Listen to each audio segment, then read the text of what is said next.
आज है 25 फेब और ये हम लोग क्या कर रहे हैं इसका आज है 25 फेब। हम लोग सिर्फ 2 केमिस्ट्री के सॉल्यूशन डिस्कस करने जा रहे हैं। तो आइए हम लोग देखते हैं जो पहला क्वेश्चन हमारे सामने आता है। ये पहला क्वेश्चन क्या है? पहला क्वेश्चन ये आपको यूपीएससी ने बताना है एक ऑर्गेनिक कंपाउंड का, और इसमें आप देख सकते हैं कि जो आपका नाइट्रोजन है उसमें 2 ग्रुप लगे हैं, एक एथिल ग्रुप लगा है, एक आपका मेथिल ग्रुप लगा है। और आप ऐसा देख सकते हैं एक इसमें मेन फंक्शनल ग्रुप है COOH, जो आप जानते होंगे मतलब कार्बोक्सिलिक जो भी आप यूपीएससी करते हैं इसमें सबका बाप होता है, ये आपको पहले से पता होगा। इसलिए आप इसको तो हमेशा रखें कि ये आपका बाप रहेगा, ये आपका मेन ग्रुप कहलाएगा। और ये आप फिर इसका तरीका आपको पता है कि कब नाइट्रोजन के साथ कैसे लिखते हैं, तो वो आपको लिख के मैं बताता हूँ। जैसे देखिए आगे इसका ये हो जाएगा N एथिल मैथिल और इसके लिए क्या होगा, ये हम लोग का N एथिल हो गया। एथिल क्यों पहले हुआ? क्योंकि एथिल अल्फाबेटिकल ऑर्डर आप समझते हैं, E पहले आता है तो ये हम लोग का एथिल हो जाएगा, और M बाद में आता है तो M हमारा मैथिल, इसलिए हम लोग ऐसे लिखेंगे। हम लोग लिखेंगे फिर ये क्या है कार्बोक्सिलिक ग्रुप, इसको क्या लिखते हैं? इसका आप जानते होंगे नेम फॉर्मामाइड।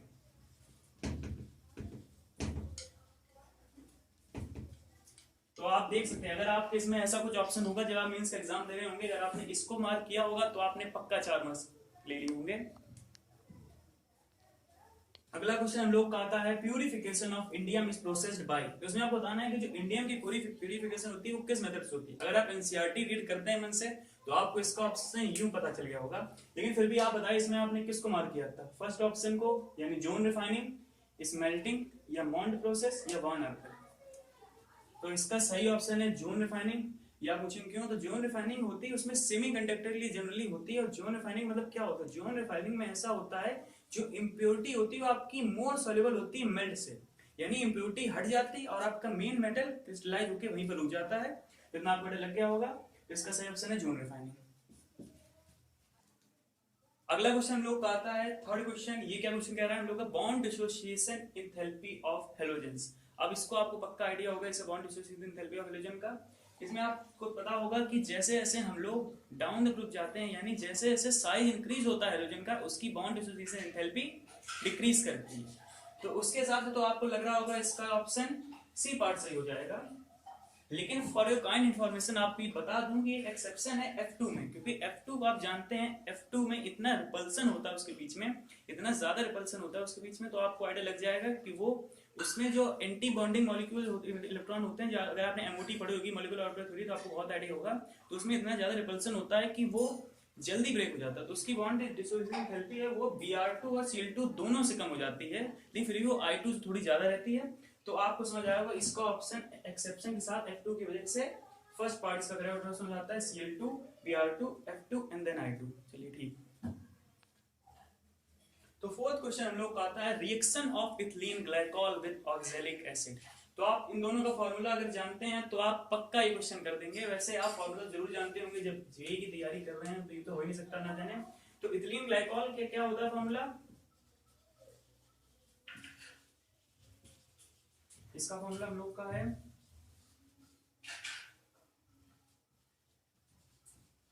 ये इथिलीन ग्लाइकॉल का फॉर्मूला होता है 2 कार्बन होते हैं और 2 OH ग्रुप लगे होते हैं, और इधर हम लोग का क्या है ऑक्सैलिक एसिड। इसका भी आपको आइडिया होगा।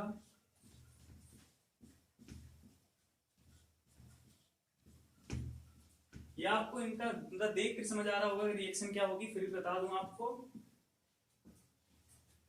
जब आप इनको रिएक्ट कराएंगे, इनके बीच में रिएक्शन कराएंगे, इसकी प्रेजेंस में आप ले सकते हैं, आपके क्वेश्चन में दिया होगा कॉन्सेंट्रेशन H2SO4, या नहीं भी दिया है फिर भी अगर एक कुछ टेम्परेचर पे आप रिएक्शन करा रहे होंगे तो इनका जो प्रोडक्ट आएगा वो कुछ यूं आएगा, क्योंकि ये आप पानी तरीके से निकाल रहे हैं या आपने वाटर निकाल दिया, कुछ नहीं किया, या आपने वाटर निकाल दिया, बस पानी निकालो प्रोडक्ट बना लो।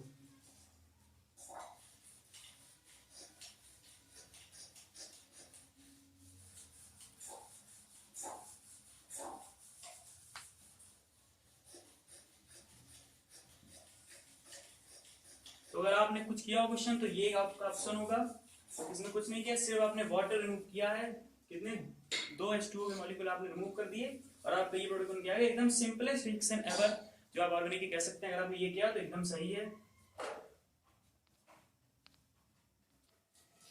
अगला क्वेश्चन हम लोग करते हैं उससे पहले आपसे कहना चाहेंगे कि आप अच्छे से हम लोग का जो है चैनल उसको लाइक करिए, सब्सक्राइब करिए, शेयर कीजिए। और आपको ये बता दें कि फिजिक्स और केमिस्ट्री के तो हम लोग कर ही रहे हैं और मैथ के भी ऑलरेडी अपलोड हो चुके हैं, और आप नीचे देख सकते हैं, वीडियोस में मिल जाएगा आपको। तो देखते हैं अगला क्वेश्चन आता है false about hydrophilic souls.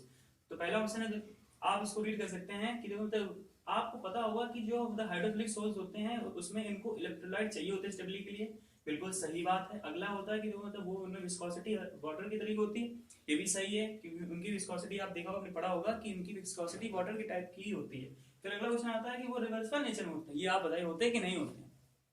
Reversible होते हैं नेचर में, सही आंसर।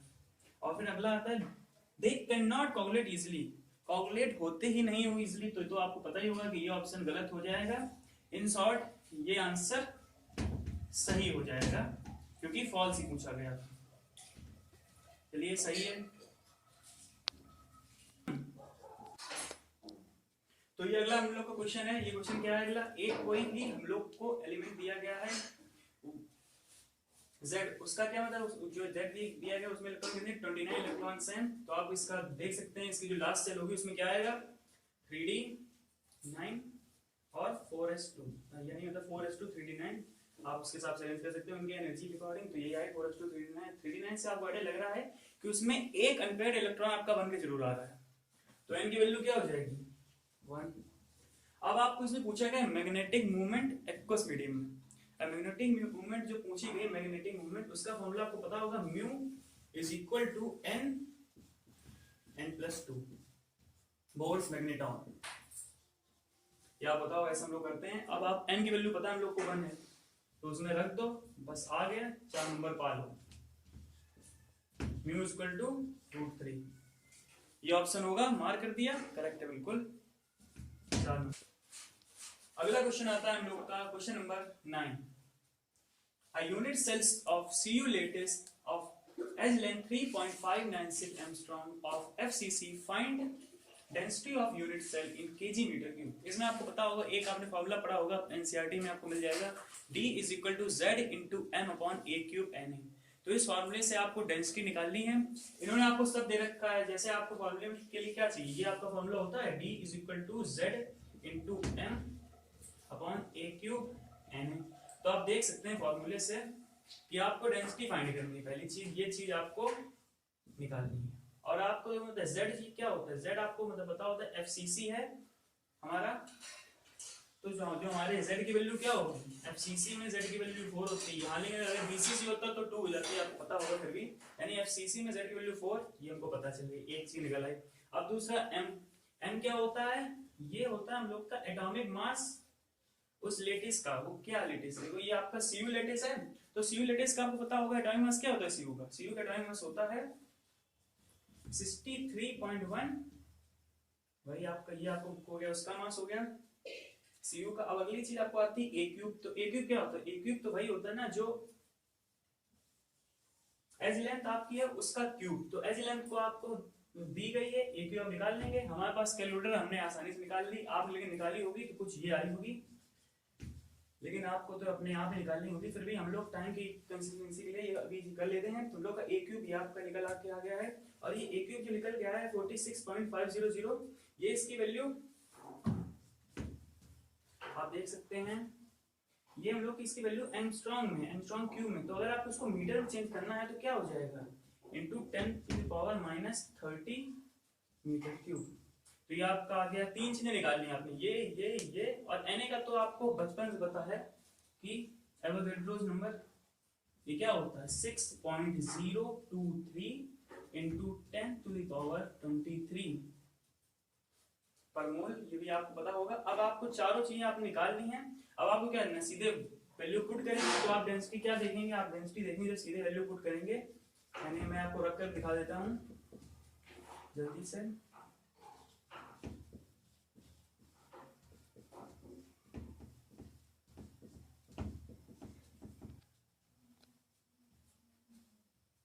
तो ये आपने देख लिया, ये हम लोगों ने इस तरह के फॉर्मूले। लेकिन अभी आपको मतलब याद होगा कि यहाँ पे जो हमारा मास था जो लोगों ने सीओ मास लिया था ये ग्राम पर मोल था, ये आपका ग्राम में था, तो इसको आप ये भी ध्यान रखना है कि हमको केजी में चेंज कर लेना है, क्योंकि आपका जो क्वेश्चन है वो क्या है, केजी पर मीटर क्यूब डेंसिटी निकालनी है, ग्राम में नहीं, तो हमने अपना ये चेंज कर लिया है।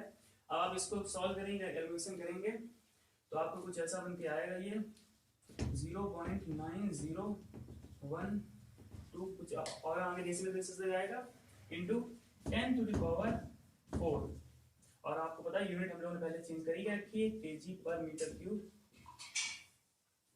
तो ये आपकी डेंसिटी निकल के आ जाएगी। अगर आपने इसको मार्क किया है तो आपका बिल्कुल सही है। अगला क्वेश्चन हम लोग का आता है, for a reaction value rate constant becomes 5 times when the temperature is increased from 27 degree Celsius to 52 degree Celsius, calculate the value of activation energy, जो हम लोग EA के सिंबल से डिनोट करते हैं। तो हम लोग देख लेते हैं इसमें लोगों को क्या बताया जाए, इसमें लोग ये बता रहा है जो उनका रेट कांस्टेंट है वो 5 टाइम्स हो जाता है, यानी आप समझ सकते हैं K1 पता हो गया हम लोग का इनिशियल रेट कांस्टेंट, वो हम लोग का जैसे कुछ था जैसे K, और जो हम लोग का K2 है फाइनल वो क्या है 5K हो जाएगा आपका, और जो टेम्परेचर आप देख लेते हैं जो T1 है हम लोग का पहले कितना था 27 डिग्री सेल्सियस, लेकिन आप ये याद रखिए जो टेम्परेचर हम लोग का एक्टिवेशन एनर्जी निकालने के लिए यूज होता है वो केल्विन में होता है, सेल्सियस में नहीं, तो इसको चेंज कर लीजिएगा, जो भी आपका तो आप ये हो जाएगा 300 केल्विन कुछ हो जाएगा, वो अपनी कैलकुलेशन पार्ट वो आपके ऊपर है, वो हमें नहीं करना है। और T2 कुछ हो जाएगा 52 प्लस 273 कुछ आपको हो जाएगा, वो आप देख लीजिएगा। तो हम आपको बता देते हैं कैसे निकालना है, तो उसका फॉर्मूला ये होता है log K2 by K1 is equal to EA by 2.303 R upon 1 by T1 minus 1 by T2। तो आप इस इक्वेशन में ये आपकी मेन इक्वेशन तरीके से, इसमें K2 पता है 5K रख देंगे, K1 K रख देंगे, ये आपको निकालना है 2.303 R की वैल्यू पता है 8.314, वो आप रख देंगे। यहाँ पे जो T1 है आपका वो 300, जो T2 है आपका वो आप इसको देखो कैलकुलेट कर लेंगे, तो आपका कल जो है ना आज जो आ जाएगा आपका वो आप कर लेंगे, कैलकुलेशन पार्ट आपके ऊपर है, तो आप उसको करेंगे। जो हमने कैलकुलेट किया है उससे आंसर जो आ रहा है ये की वैल्यू आ रही है 52 किलो जूल। तो आप देख लीजिए अगर आपने ये पार्ट किया तो आपका बिल्कुल सही क्वेश्चन है। नेक्स्ट क्वेश्चन हम लोग का आता है क्या, find the solubility of CaOH का whole twice its solubility product is given which is equal to this. तो हम लोग को सॉल्युबिलिटी प्रोडक्ट दिया गया है किसी का, किसका, CaOH होल ट्वाइस का, और इसकी हम लोग को सॉल्युबिलिटी निकालनी है। तो आप जानते हैं जो आपको सॉल्युबिलिटी प्रोडक्ट दिया गया है, पहले हम लोग ये देखते हैं ये रिएक्शन कैसे टेक प्लेस होगी, कैसे मतलब रिएक्शन होगी ये। तो CaOH का होल ट्वाइस जो हमारी रिएक्शन आएगी Ca+2 OH माइनस का, ये आपका जैसे दो हो जाएंगे, दो कोएफिशिएंट दो मॉलिक्यूल्स। तो आप देख सकते हैं ये जैसे S हो जाएगी, इसकी सॉल्युबिलिटी S हो जाएगी इक्विलिब्रियम पे, आप कोई रैंडम पोजीशन पे आप देख सकते हैं। और हम लोग का फिर हाँ तो ये देखिए हाँ एक चीज यहाँ पे 2S होगी हम लोग के OH का सॉल्युबिलिटी। अब आप देख सकते हैं सॉल्युबिलिटी प्रोडक्ट का क्या होता है फॉर्मूला, सॉल्युबिलिटी प्रोडक्ट आप समझते हैं Ca एक है तो S इंटू OH कितने हैं, इसका स्टोइकोमेट्रिक कोएफिशिएंट 2, इसकी सॉल्युबिलिटी भी 2S है, स्टोइकोमेट्रिक कोएफिशिएंट पावर में चला जाता है ये, और ये आपका सॉल्युबिलिटी प्रोडक्ट हो गया, ये आपका सॉल्युबिलिटी प्रोडक्ट ये किसके इक्वल हो जाएगा, आपको क्वेश्चन में दिया गया है 5.5 × 6, तो इसके आप इक्वल कर देंगे इसको 5.5 × 10⁻⁶। तो आप देखिए अब तो कैलकुलेशन पार्ट है 4S³ is equal to 5.5 into 10⁻⁶। तो आप इसको सॉल्व करेंगे तो आप फिर S की वैल्यू निकाल लेंगे, कुछ 5.5 divided by 4 raised to power 1/3 into 10⁻⁻3। ये आपका कैलकुलेटिव पार्ट है, इसको आप निकाल सकते हैं, आप फाइंड करेंगे तो आपकी इसकी वैल्यू आ जाएगी, वही आपका आंसर होगी। नेक्स्ट क्वेश्चन लोग आता है what are major components of German silver. तो ये आपका इनऑर्गेनिक क्वेश्चन है, हम लोग ने एक आपको आप शायद जानते नहीं हो, लेकिन एक हम लोग का स्ट्रेटजी वीडियो हम लोग बनाया था 5 दिन पहले, उसमें हम लोग ने बताया था कि इनऑर्गेनिक की इन चैप्टर्स पे ज्यादा फोकस करना एग्जाम के पहले, क्योंकि इनसे पक्का क्वेश्चन आता है, और ये क्वेश्चन आप देखिए आ भी गया। तो इसको आपको पता होगा जर्मन सिल्वर का अगर आपने याद करेंगे तभी आप देख पाएंगे, इसमें कुछ ये नहीं कि अंदाजा लगा दे तुक्का करते हैं। तो इसमें आपका जर्मन सिल्वर का कंसंट्रेशन क्या होता है, इसमें 3 मेजर होते हैं, कौन से कंपोनेंट्स, Cu, Zn, निकल। अब जो हम लोग का इनका कंसंट्रेशन तो सीयू कंसंट्रेशन होता है हमारा 50%, Zn का होता है 19% और निकल का होता है 30%। इसके अलावा भी होते हैं लेकिन वो मेजरली नहीं, बहुत माइनर क्वांटिटी में होते हैं तो हम उनको इंक्लूड नहीं करते हैं। हाँ, तो आप देख सकते हैं कि ऑलमोस्ट हमारा केमिस्ट्री का पूरा सेक्शन कंप्लीट हो गया। हम लोगों ने लगभग सारे क्वेश्चन क्रैक कर लिए हैं। अगर आपने इस टाइप क्वेश्चन अटेम्प्ट किए हैं तो पक्का आप केमिस्ट्री फोड़ के आए हो। लेकिन अब बात करते हैं फिजिक्स और मैथ की, तो हमारे ये सर हैं, ये फिजिक्स मैथ के भी थोड़ी देर में क्वेश्चन अपलोड हो जाएंगे। आप देखते रहिए चैनल को, लाइक कीजिए, सब्सक्राइब कीजिए, कमेंट कीजिए। हमने सुबह भी शिफ्ट 1 के क्वेश्चंस को अपलोड किया था। आई होप आप लोगों ने देखा होगा, नहीं देखा होगा जरूर जाकर देखिए। अगर आपका कल पेपर है तो आप जरूर आज जाकर के देखिए। कुछ क्वेश्चंस हो सकता है इनऑर्गेनिक के रिपीट भी हो जाए। सर ने बहुत बढ़िया से भी एक्सप्लेन किया है और मैं आगे भी अभी मैथ और फिजिक्स के तुरंत ला रहा हूँ। आप जस्ट भेज रहे कुछ क्षणों का और हम लोग तैयार होंगे शिफ्ट 2 के पूरे कंप्लीट सोल्यूशन के साथ। रेजोनेंस और एलन से बहुत पहले, याद रखिएगा, रेजोनेंस और एलन से बहुत पहले हम लोगों ने ये कंप्लीट किया है। और आई होप आप लोगों को पसंद आया होगा। तो सब्सक्राइब करके जाइएगा, थोड़ा सपोर्ट करिए। हम लोग नए हैं यूट्यूब पर और आपके सपोर्ट से जल्दी ग्रो करेंगे। Thanks a lot for watching this video. जय हिंद।